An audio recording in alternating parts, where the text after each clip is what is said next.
Hello, Robeson County, and welcome to Inside Athletics here at WNCP. I'm your host, Jonathan Bim from the Robesonian Lumberton, North Carolina. Joining me, as always, is Dolphus Pearson from Carolina News Today. And Dolphus, we're in the thick of basketball season now. But we just finished conference tournaments, and now we're into the state playoffs. But before we get into any state playoff stuff, we got to cover the busy Friday that was Lumberton and Fairmont basketball as the Lumberton girls and the Fairmont boys won their respective conference tournament titles. And Dolphus, it was a good ride. For both those teams. Now they've won 3 straight in the last 3 years. Yeah, absolutely. 3 straight conference championships. My hat's off to both Fairmont boys as well as Lumberton girls. Fairmont absolutely demolished Graham last night, almost 40-point victory, 72-33. I mean, you know, Jaquan Henson had 13 points. Senior Corey Assen had 12. Those guys have really been rolling ever since that early loss they took after that 3-0 start. And this makes 24 straight, I believe, 24 straight wins for those guys. And they play Hertford County next week from Ahoskie, North Carolina, and I really see them just rolling through those guys as well. I really think this Fairmont team has a great chance to, make it to Greenville this year. They've been, exuding just great defense all year long, as well as, really playing both sides of the floor. Everybody that plays for Fairmont plays 2 ways, and that's really been the main key to their success all season long. Yeah, we got some highlights from Fairmont versus St. Paul's in the Three Rivers Conference semifinals last week and Thursday. Then they went on to beat West Columbus 83-53 in the conference tournament title, but we'll see if we can get these highlights going.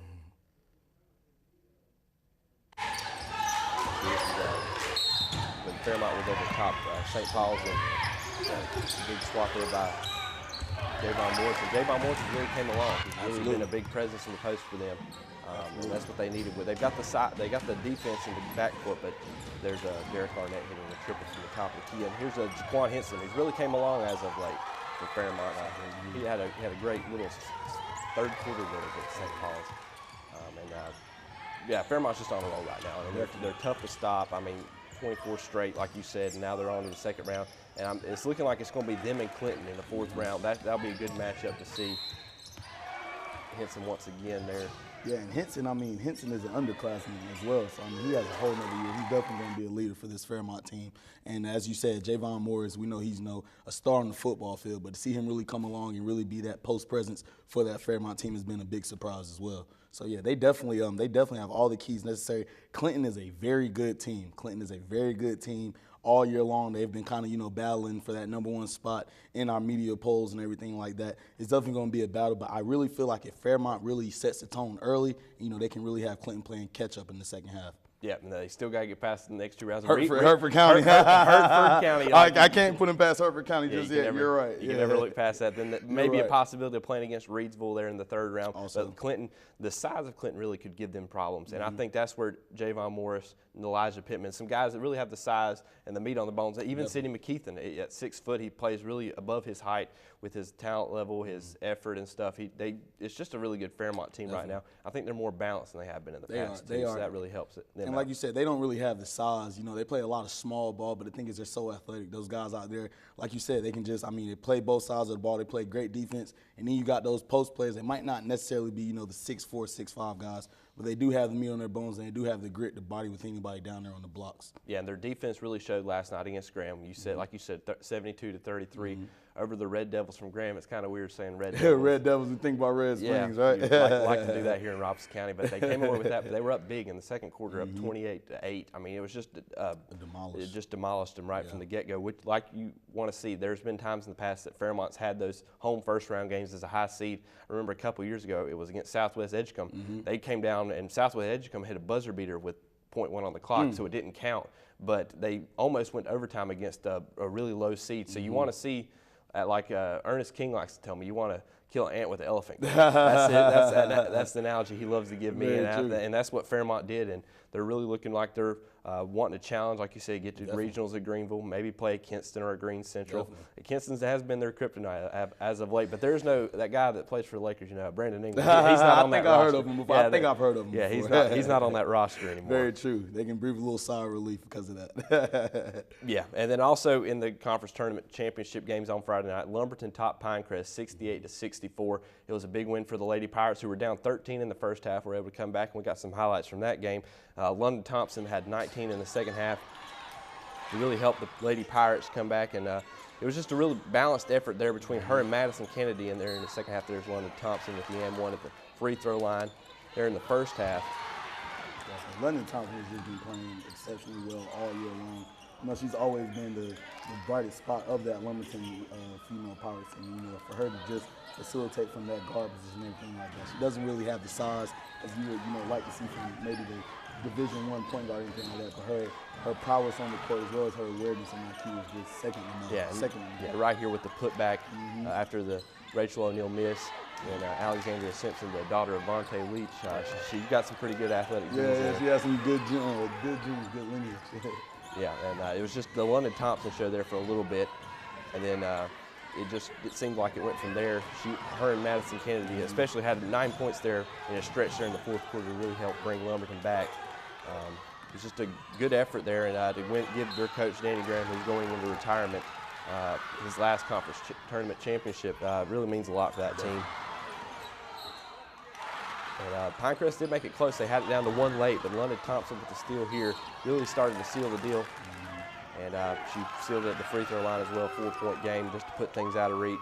And this was to beat a good Patriots team. Yeah, that only one loss on the season. Yeah, female Patriots only had one early loss, and they've been playing exceptionally well all year. You know, and again, as you said, Madison, she's been a great supporting cast as well. You know, she really comes in and gives you those energizing points and, those tough rebounds and everything you look for. This Lumberton females team, I mean, very happy that they got that third conference championship win. And like I said, I really think they could push for a deep run in the playoffs. Yep, they have Holly Springs tomorrow night in the second round, but first they had to beat 71st, which was their third time of the season playing 71st. They beat them 66-33. So that was just a really good effort there from them, and it was balanced. I mean, it was Kennedy, it was Thompson, and then Rachel O'Neal came in and had 11 points on a couple three-pointers there, the daughter of a UNCP baseball coach, Paul O'Neal. Paul O'Neal, Coach P.O. So she really was able to, she really stretches the floor with her three-point shooting, and Lumberton now, like I said, goes to Holly Springs, got the bye because they're the high seed in the 4A. So we'll see what happens. I mean, I think Lumberton was seeded low, and that's because of the max preps and the new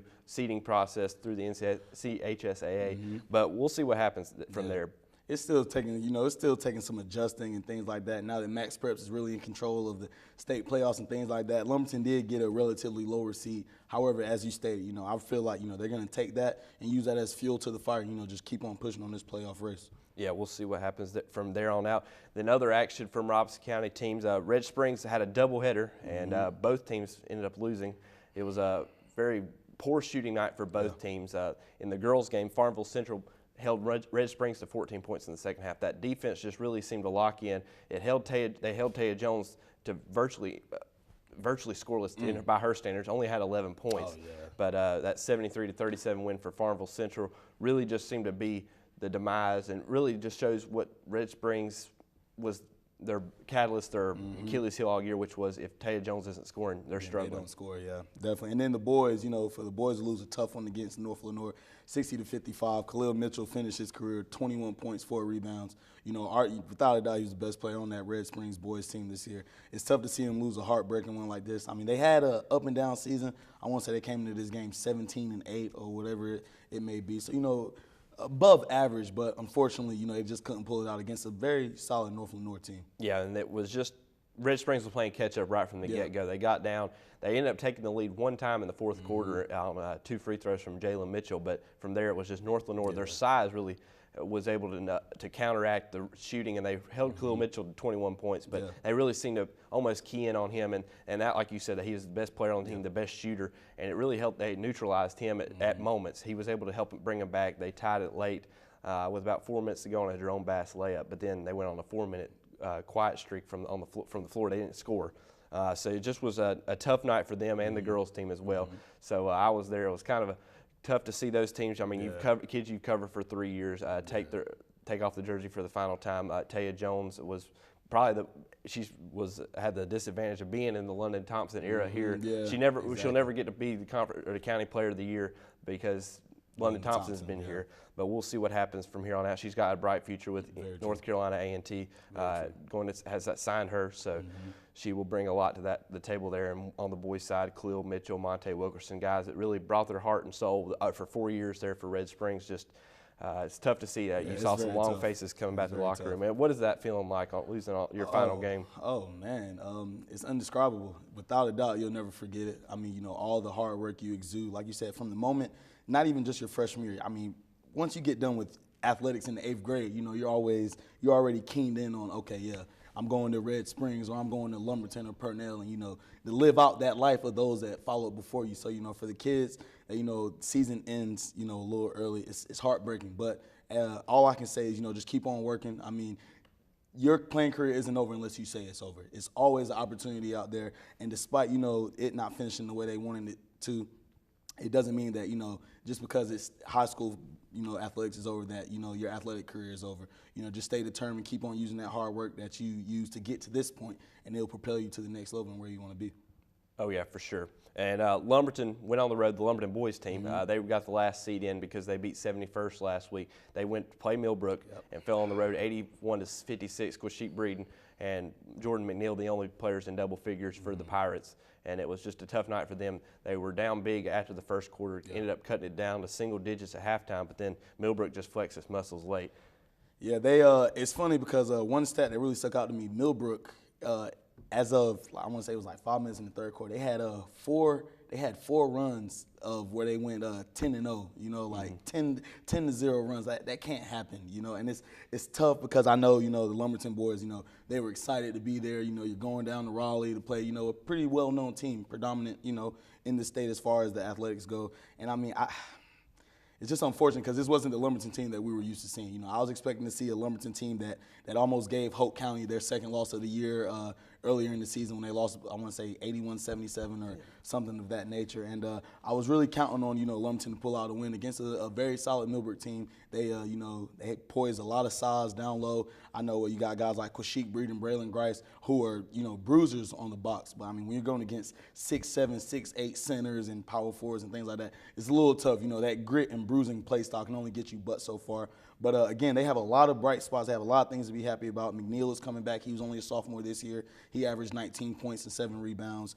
Braylon Grice was almost a double-double guy. He averaged 10 and 8. Quashique Breeden was right behind him at 9 and 7. So, I mean, these guys have a lot of talent on that team. They have a lot of talent on that team, and it's just unfortunate they had such a disheartening loss against Millbrook. Yeah, the loss last night was the 17th anniversary of Lumberton's last playoff win, which came in 2001. So they were looking to try to end that streak, but it looks like we're going to have to at least be 18 years. Yeah, we'll just have to wait one more season. Yeah, one more season. That was a tough loss for the Pirates. And also another road loss for Robertson County teams was when Greene Central handed St. Paul's a 66-49 loss.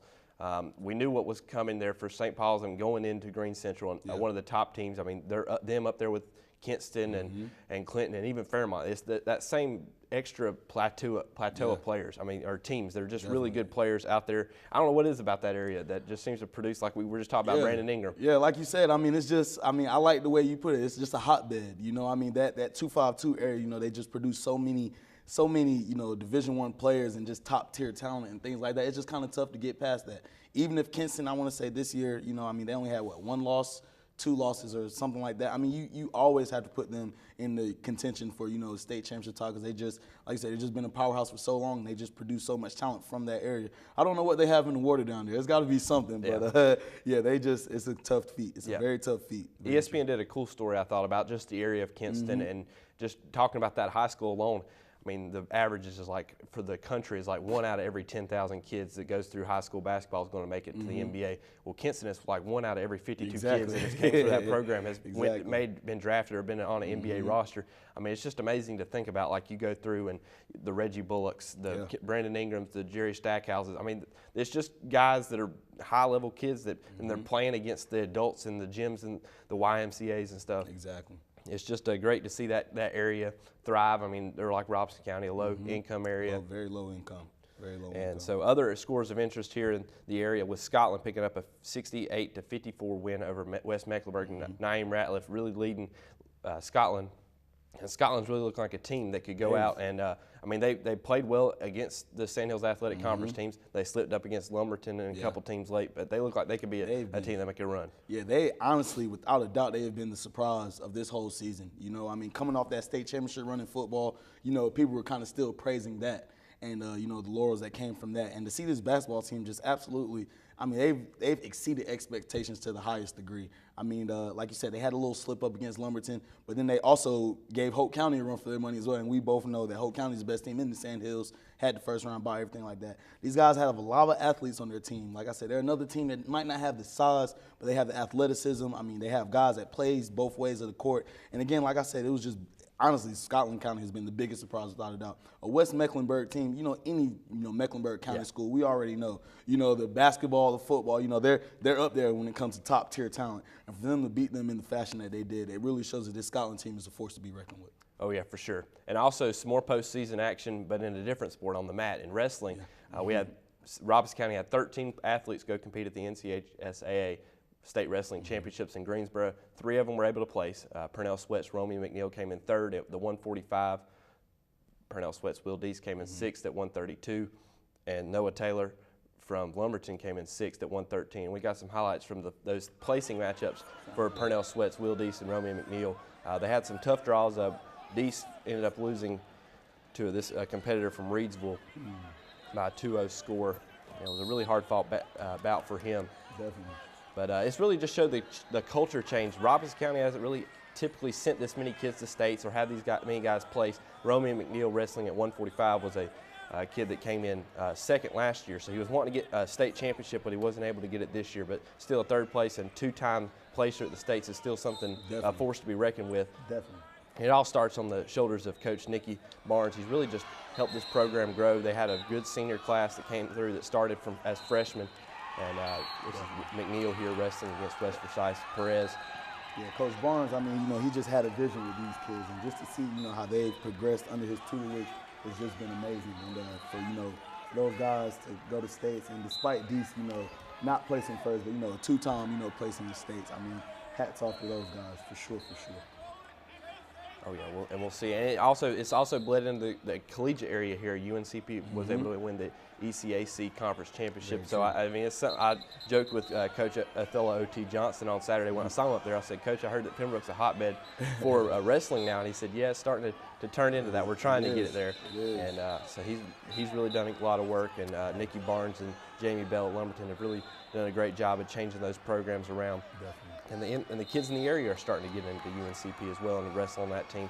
So that really helps out with recruiting and what the kids want to see. For sure.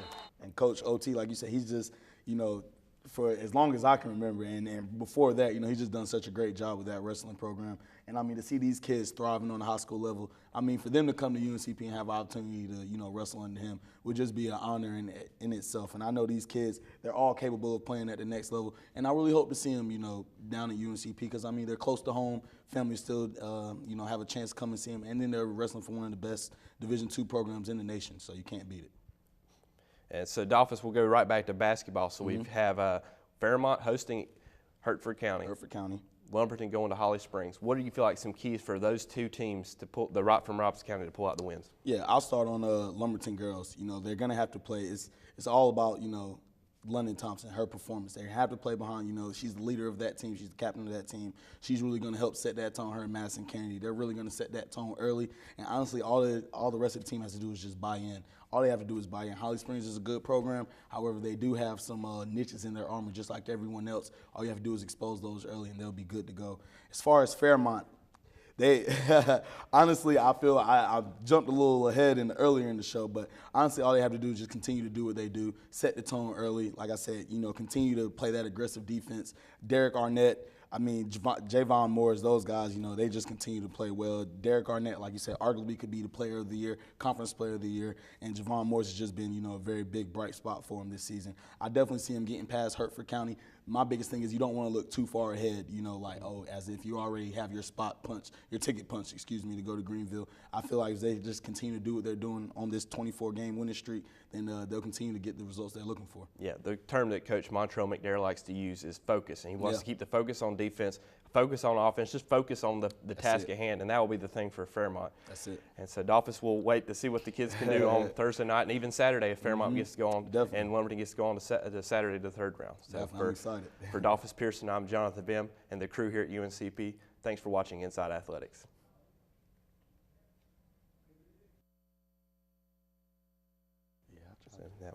I try to put them up 2-3 rounds a day.